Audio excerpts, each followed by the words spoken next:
Hey guys, so for my saint, I wanted to find out more about Saint Oscar Romero. My saint is from El Salvador. Now this was during the time of the crises they had with the government and the people, and how the people weren't being treated fairly.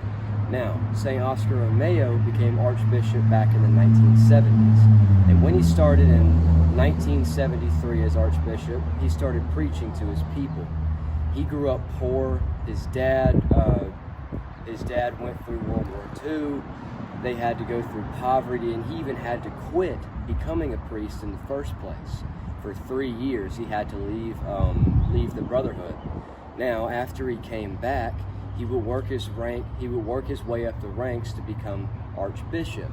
Now, because he was Archbishop, a lot of the rich people were trying to take him under and trying to make him out to look like a bad person.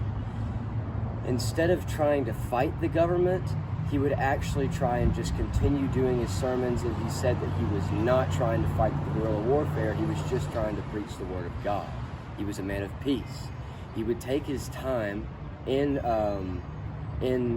poverty-struck neighborhoods and would actually help poor people and go preach to them, more so than he would trying to side with the rich people, because he saw the poor people as himself.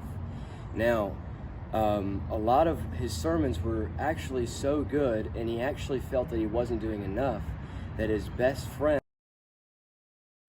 would even help him to make his sermons more well known through the radio.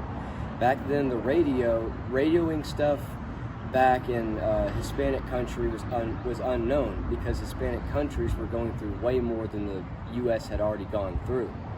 They were going through revolutions, poverty. You couldn't find many Hispanic radio stations back then. And so it was insane to see this Archbishop come out of nowhere and start making sermons for his people.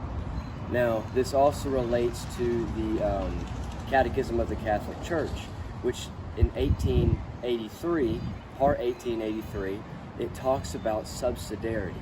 Subsidiarity is trying to find the common good in both rich and poor parts of the country. You're trying to find the common ground with the government. This is what he based his whole work off of. After his best friend got assassinated, he would still try and make it peaceful and try and make his ways peaceful, instead of being angry and lashing out at the government and trying to make the people rise and revolt. He didn't do that. He kept on preaching what he could and kept on spreading the word of God, and kept on saying to follow the golden rule, Jesus' rule. Turn the other cheek, and also do unto others as you would want them to do unto you. Now, he was assassinated in 1980, but before he was assassinated, he had this to say to the people: if they kill me, I do not want you to revolt because of my death. I want you to live in peace and preach my word beyond what I could. And this is why Saint Oscar Romero is the best saint that I think I've ever known and ever done research on. And I think that we can actually learn a lot from him. We can learn a lot of, even if things go wrong, you have to treat it with maturity and with respect. A lot of people wanted to revolt, but Oscar Romero said no. He said, I wanted to be a man for my people. I wanted to rise. I wanted to show that we are not a violent people, that we will treat each other with respect, and that we'll do everything we need to do to stay stable as a country.